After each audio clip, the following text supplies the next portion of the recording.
प्रजापति ने एक बार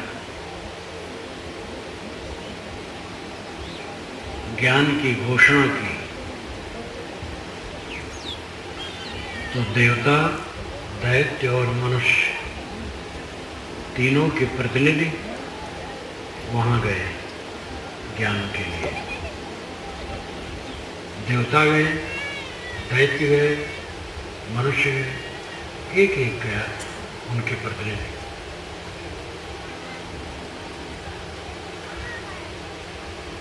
प्रजापति ने दैत्य को बुला करके उसके कान में कहा दा। तो कहे समझ लिए? कहे हाँ समझ लिए। कि क्या समझा? कहे दमन, दया, दया, दा से दया समझे। क्योंकि दैत्य लोग क्रूर मारकाट करने वाले थोड़े में, तो उन्होंने समझा कि प्रजापति जो दा कहते हैं दया करने के लिए कहते हैं, मारकाट न करो। देवता आया, देवता के कान में कहा दा, और कह करके कहा समझा? कहे हाँ समझा। कहे क्या? कहे दमन। देवता लोग लंपट, विषय लंपट, तो दमन उन्होंने सोचा कि पितामह कह रहे हैं दमन करो, संयम करो, अपनी इंद्रियों को बस में करो। मनुष्य आया, उसके कान में भी प्रजापति ने कहा था और पूछा समझ गए? कि हाँ समझ गए। कि क्या समझे? कि दान करो। मनुष्य लोभी ज्यादा है मनुष्य लोभी, देवता कामी और दैत्य क्रोधी।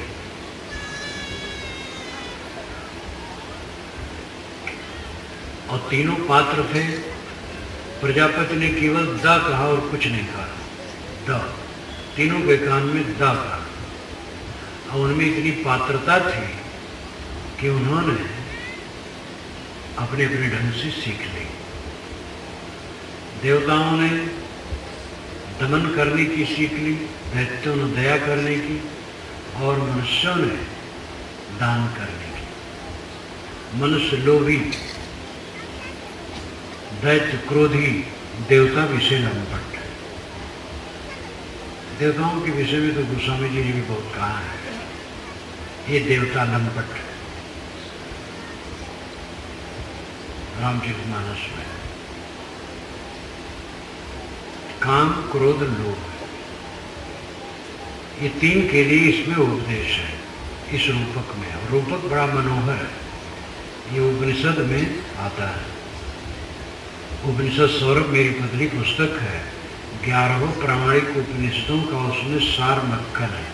सौरभ का मतलब ही सुगंधी, 11 उपनिषदों की सुगंधी उसमें है। उसको पढ़ें, आप देखें, बढ़िया बढ़िया रूपक, अच्छे अच्छे विचार उपनिषदों में आते हैं। काम, क्रोध, लोभ, ये तीन नरक के द्वार हैं। दैत्य कहीं बाहर नहीं, देव कहीं बाहर नहीं, सब मनुष्य है। मनुष्य ही कामी, क्रोधी और लोभी है, और उसे दमनशील, दयालु और दानी होना चाहिए। इंद्रियों का दमन करने वाला, मन का शमन करने वाला, दूसरे के साथ कोमल बर्ताव करता है। जो अपने को जीतता है वह दूसरे से हारता है। जो अपने को जीतने लगेगा वो दूसरे से हारने लगेगा। ये नियम है, एक सिक्के के दो पहलू हैं। अपने को, अपने मन को, अपनी इंद्रियों को जो जीतने लगेगा, अपनी बुराइयों, त्रुटियों, गलतियों, मूर्खताओं को जीतने लगेगा, वो दूसरे से हारने लगेगा, दूसरे से उलझेगा नहीं। क्योंकि उलझने वाला आत्मदमन नहीं कर सकता है। जो दूसरे को गाली देता है दूसरे की ईर्ष्या करता है, दूसरे से क्रोध करता है, दूसरे की उन्नति में दुखी होता है, दूसरे के पतन में सुखी होता है, वो साधक कहाँ हो सकता है? और इतनी गहराई में सब गड़े हैं, एक विषयासक्ति के कारण ये सब है। विषयों की आसक्ति, चीजों की आसक्ति, प्राणी पदार्थों का मोह, स्वामित्व और संपत्ति के भोगने की चेष्टा, ये ऐसा नरक है कि आदमी को अंधकार में रखती है चेष्टा, और उसके अंदर में कुटे ही पनपते जाते। हम जितना स्वामित्व चाहेंगे और संपत्ति चाहेंगे, उतनी बुराइयां हमारे में भरेंगे, ईर्ष्या करेंगे, क्रोध करेंगे, काम लंपट रहेंगे, लोभ करेंगे, लालच करेंगे, धन हरण करेंगे, व्यभिचार, हत्या, गबन, ठिकाना नहीं, कहाँ तक जाए। भोग की भावना जितनी उग्र होगी, दोष उतने उग्र होंगे। भोग की भावना जितनी घटेगी, दोष घटेंगे, दोष उतने घटेंगे।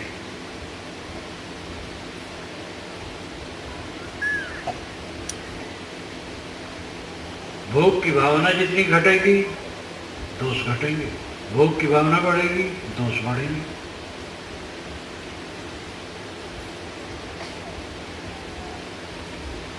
काम वासना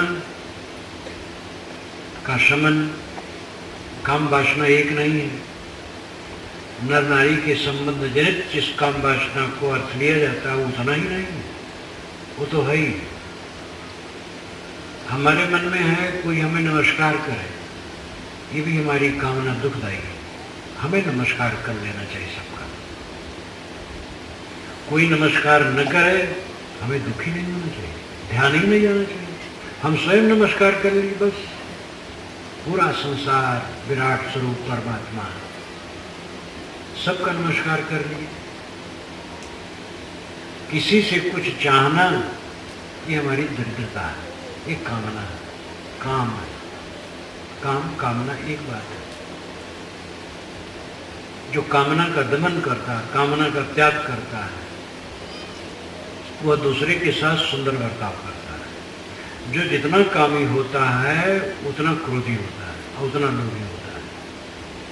जो जितना निष्कामी होता है, उतना निष्क्रोधी होता है, निर्लोभी होता है। जो अपने बच्चे के लिए अधिक धन चाहेगा, वो भतीजे के हक को मारने के लिए क्रूर बनेगा। बंटवारा में प्राय होता है, सामने आता है।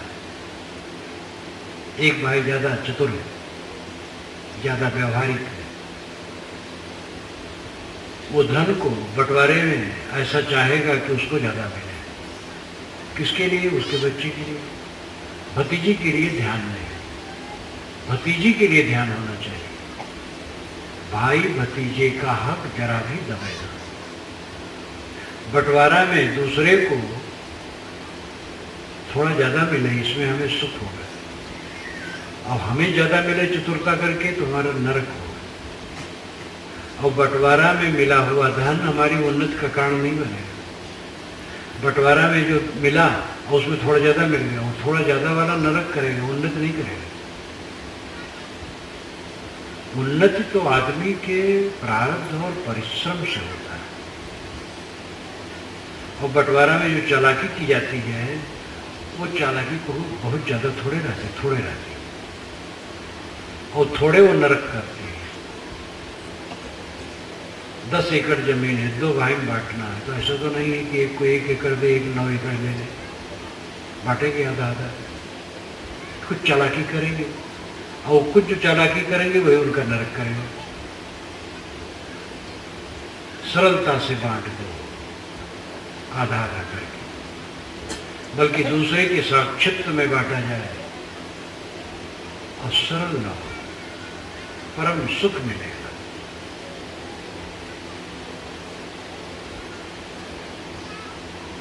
क्रोध और लोभ ये काम के पुत्र हैं। काम मूल में है और क्रोध लोग इनके चारों तरफ नाचते हैं। काम सफल हुआ तो लोभ बढ़ा, काम विफल हुआ तो क्रोध बढ़ा। काम यानी कामना, कामना हमारी सफल हुई तो लोभ बढ़ेगा और कामना विफल हुई तो क्रोध बढ़ेगा। और इन्हीं तीनों के नरक में हर इंसान जल रहा है, काम क्रोध लोभ, और निरर्थक जल रहा है। जीवन सरल बनाओ, दे करके पाओगे पक्का समझ लो। इस धरती आकाश के बीच में हम जो कुछ करेंगे हमारे सामने आएगा। एक जीवन मुक्त पुरुष कहीं व्यवहार में थोड़ी भी त्रुटि करेगा तो उतने अंश में उसको कलेश हो जाएगा। बात बर्ताव में कहीं त्रुटि कर दिया, वो थोड़ा कलेश उसको आ जाएगा। जीवन मुक्त पुरुष है, भोजन करते समय असावधान हो गया और थोड़ा ज्यादा खा लेगा, तकलीफ उतने हिस्से में पाएगा, बचेगा। इस संसार में किसी के लिए छुटकारा नहीं कर्म करके। कोई भगवान भवानी आपके सहायक नहीं होंगे। पंडित महात्मा तो बहुत चिल्ला चिल्ला के कहते हैं, पंडित महात्मा मौलवी पादरी ज्ञानी जी सब एक घाट पर है। बस भगवान का नाम लो, सब कट जाएगा, कुछ नहीं कटेगा। रास्ता बदलना होगा तब कटेगा। चोर चोरी करता है और समझ आई और चोरी उसने छोड़ दी, ईमानदारी से एकदम दिल से चोरी छोड़ दी, धीरे धीरे थाने में उसकी इज्जत हो जाती है, थानेदार उसका आदर करता है। चोर होता है प्रतिभावान होता है, चोर डाकू बदमाश ये साधारण नहीं होते, बुद्धिमान होते। जो जितना बड़ा चोर डाकू बदमाश होता है उतना बुद्धिमान होता है। और जब वो सुधर जाता है तो पुलिस बहुत खुश होती है, पुलिस अफसर बहुत खुश होते हैं और उसका आदर करते हैं। रास्ता बदलने से सुधार होगा, भगवान भगवान कहने से नहीं। कोई भगवान कोई गुरु आपको आपके पाप कर्मों से बचा नहीं पाएगा। गुरु उपदेश देते हैं, भगवान भवानी तो परोक्ष है, हम अपने तरफ से मानते हैं, बस गुरु तो सामने में। गुरु भी इतना ही कर सकता है कि वो राय दे, आपका पाप नहीं काट पाएगा। इस दुनिया में सबको सुख प्रिय है और सम्मान प्रिय है, और उसका तरीका क्या है पाने का? पाने की इच्छा छोड़ दे, सुख सम्मान पाने की इच्छा छोड़ दे, और हर क्षण ये ध्यान रखे कि मेरे द्वारा दूसरों को सुख सुविधा मिले।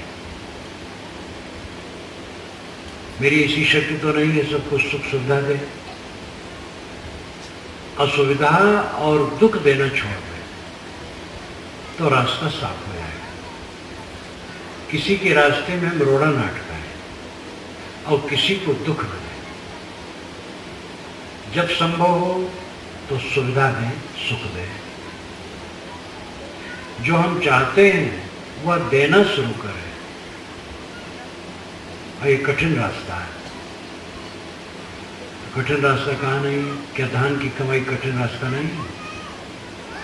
किसान जोतता है, गोड़ता है, खाद पानी डालता है, कितनी कमाई करता है, बीज डालता है, पानी खाद देता है, निदाई करता है, रक्षा करता है, दवाई छोड़ता है, पकता है, काटता है, बीजता है, उसाता है, सुखाता है, रखता है, फिर कूटता है, तब चावल बनता है, तब पकाता है, तब मुंह में जाता है।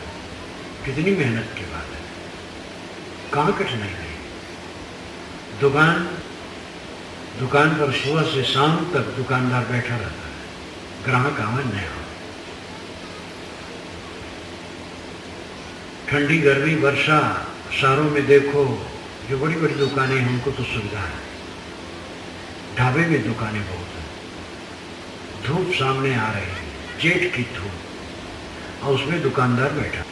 कला में, नौकरी में चपरासी ही केवल नहीं, कमिश्नर, कलेक्टर बड़ी कठिनता से सब निभाते हैं, जिम्मेदारी उनकी बड़ी होती है।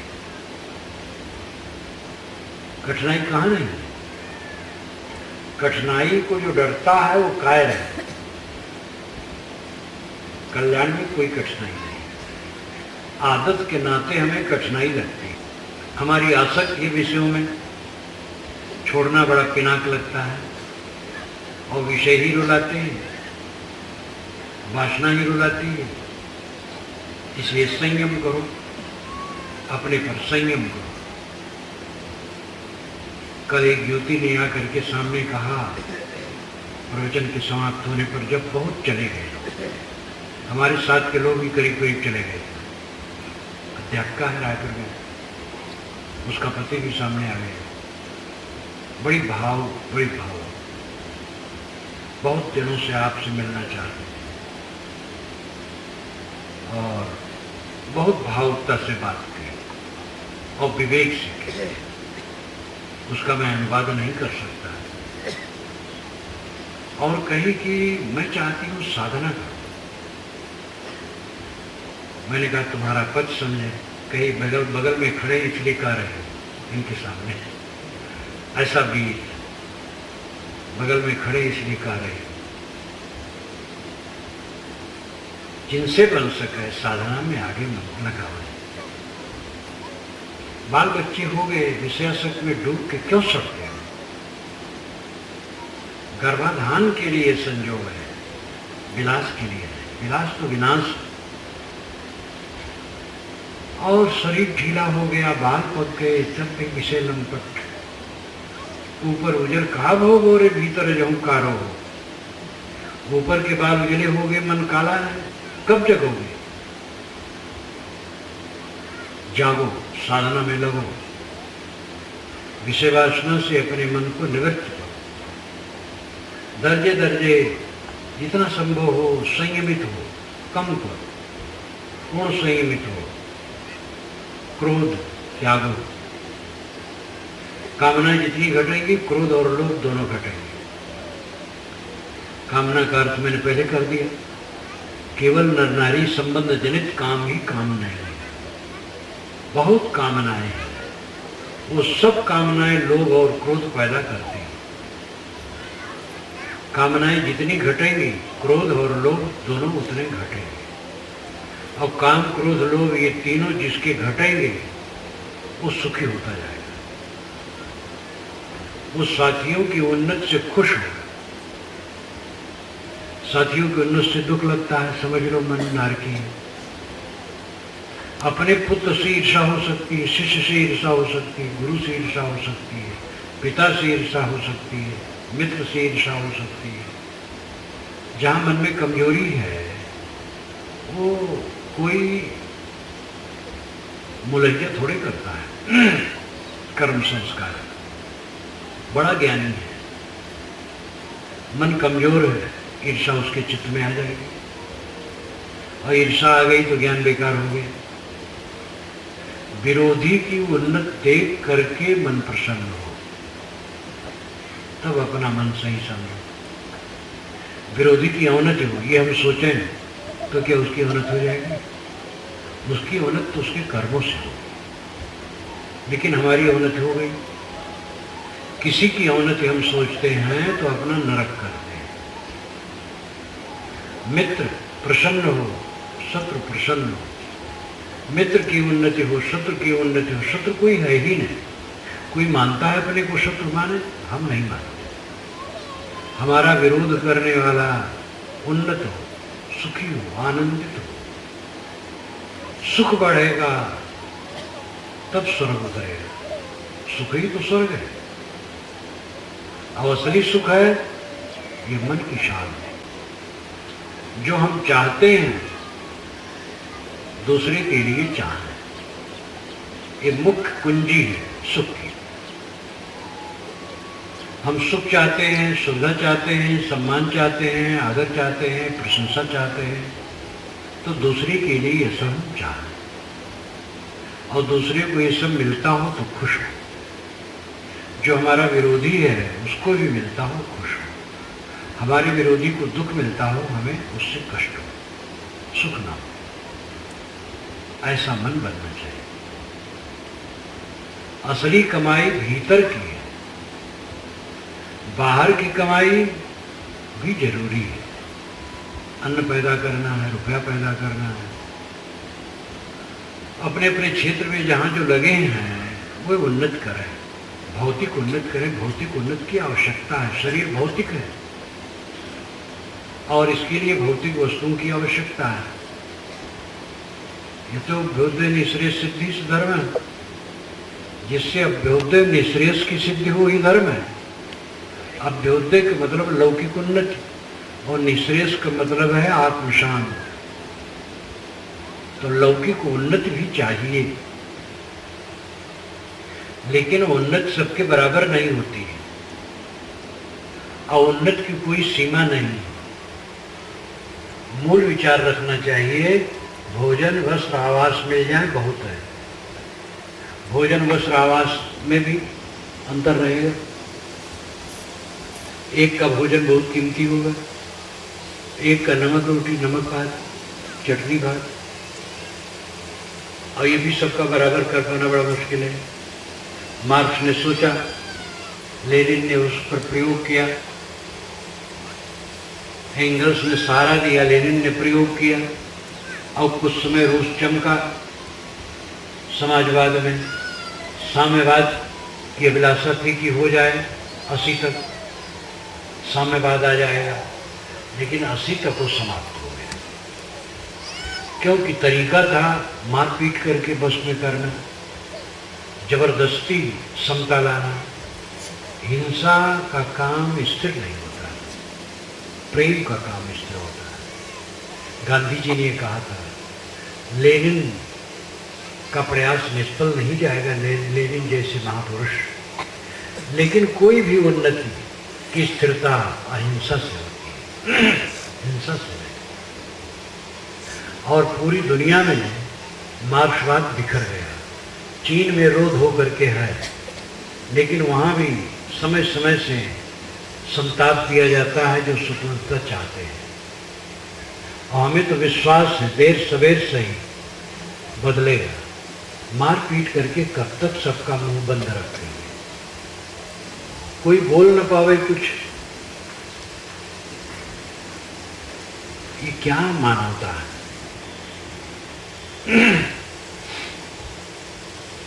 अहिंसा सभी उन्नतियों के मूल में।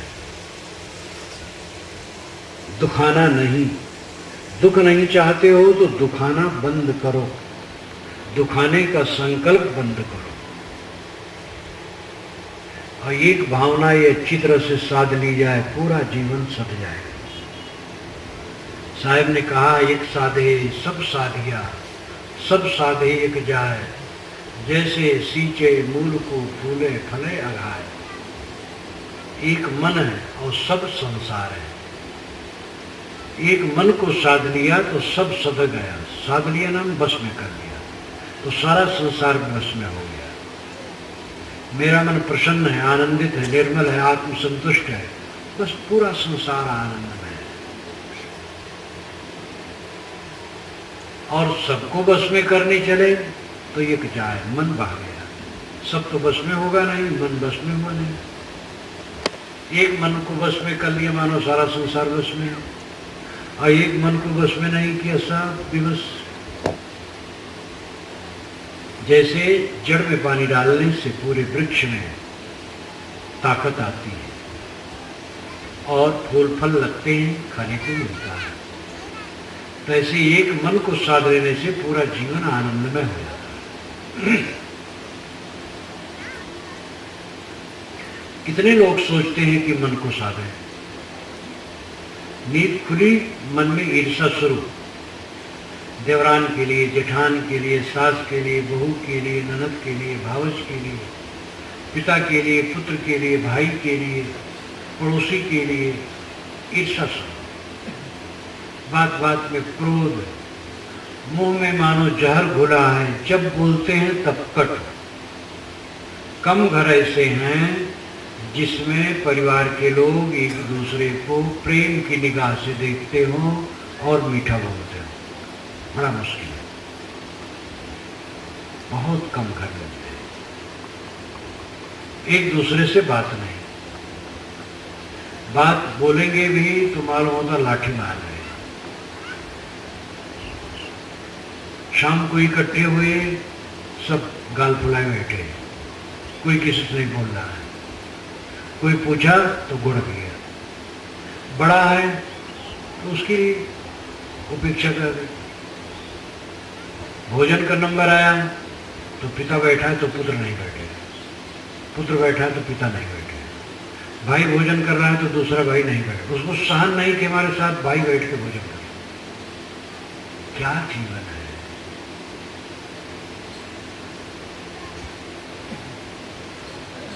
ये जीवन नहीं, नरक है। और केवल अहंकार है, मिथ्या अहंकार।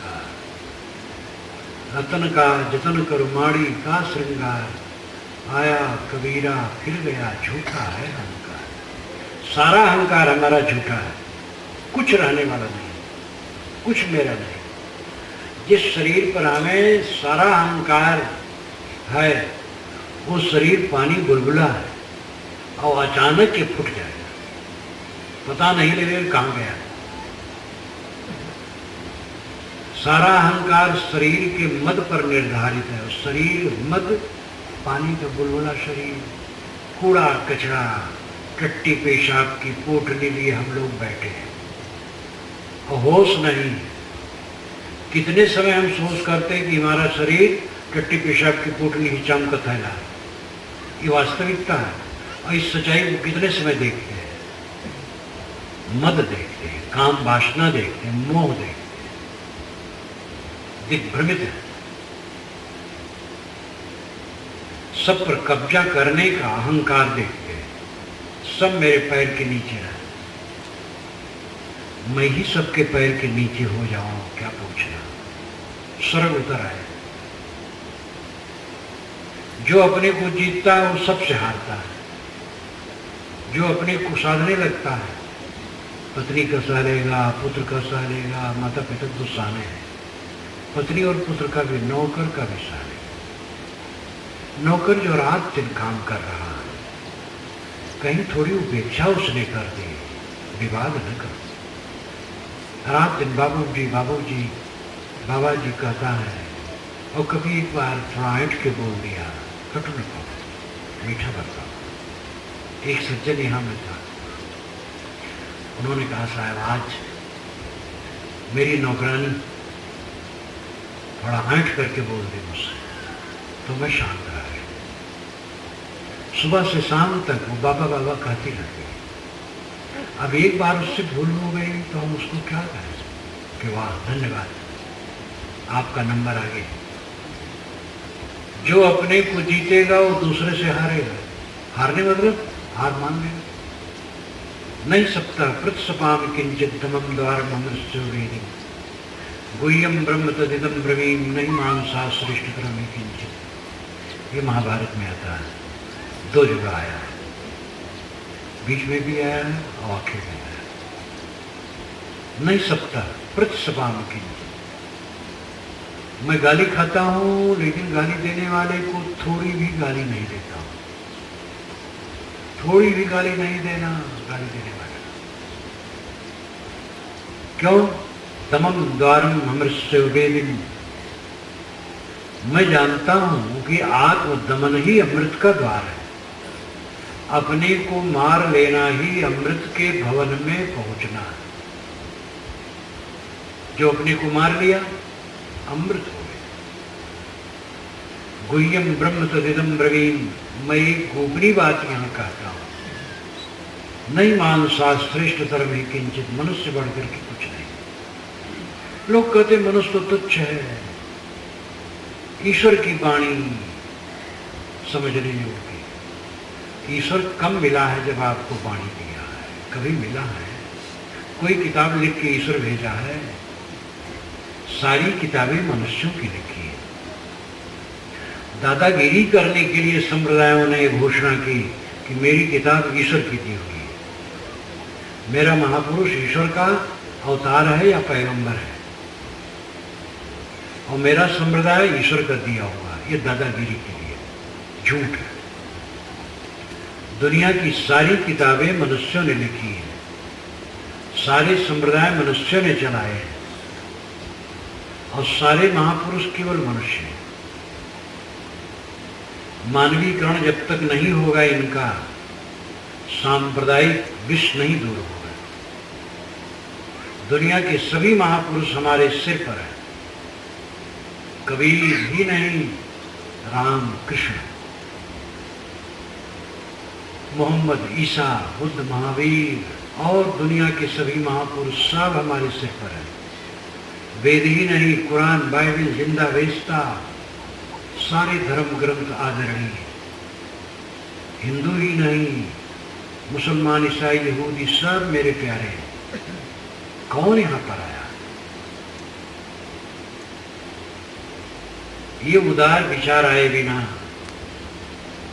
कभी भी सांप्रदायिकता का जहर मिट नहीं सकता, और मनुष्य में मनुष्यता नहीं आ सकती। कबीर साहब ने इन मुद्दों पर डंकी की चोट से कहा। आज से 600 वर्ष पूर्व निर्भय होकर कहा। ये उनके साहस को बलिया दी। उसी जमाने में लखनऊ में एक बोधक नामक ब्राह्मण ने कहा था कि जैसे इस्लाम धर्म वैसे हिंदू धर्म दोनों से कल्याण।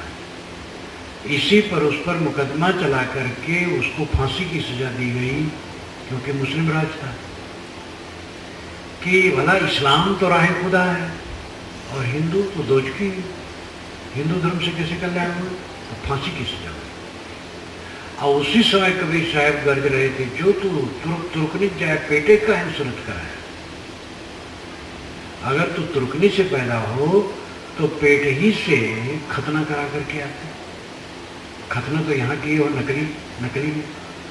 को हिंदू को तुर्क कहावे एक जमीन पर रही, एक जमीन पर रहते कौन हिंदू मुसलमान है? और साहब का कुछ नहीं हुआ, क्योंकि बड़े निष्पक्ष थे। न हिंदू में सके न मुसलमान में सके, और हिंदू मुसलमान दोनों की सच्चाई से उन्होंने आंखें नहीं मूंदी, दोनों का आदर किया। जब वे बोलते थे तो हिंदू मुसलमान दोनों चौंक जाते थे, लेकिन दोनों सोचते थे भाई ये तो बड़ा निराला है, सबकी गलती कहता और सबकी अच्छाई से करता है, ऐसा आदमी नहीं मिला। इसीलिए दुनिया के इतिहास में एक कबीर हैं जिनके निधन होने पर हिंदू जलाना चाहे, मुसलमान गाड़ना चाहे। एक इतिहास में ही महापुरुष है। आज भी आप जाएं, गोरखपुर के पास मगहर है। गोरखपुर से गाड़ी जब चलती है लखनऊ के लिए पश्चिम मुख, तो थोड़े दूर पर मगहर स्टेशन है, और स्टेशन से कुछ फरलांग दूरी पर उत्तर कबीर साहब की समाधि और कब्र दोनों है। हिंदू और मुसलमानों का अपना अपना, दोनों अपना ढंग से रहते हैं।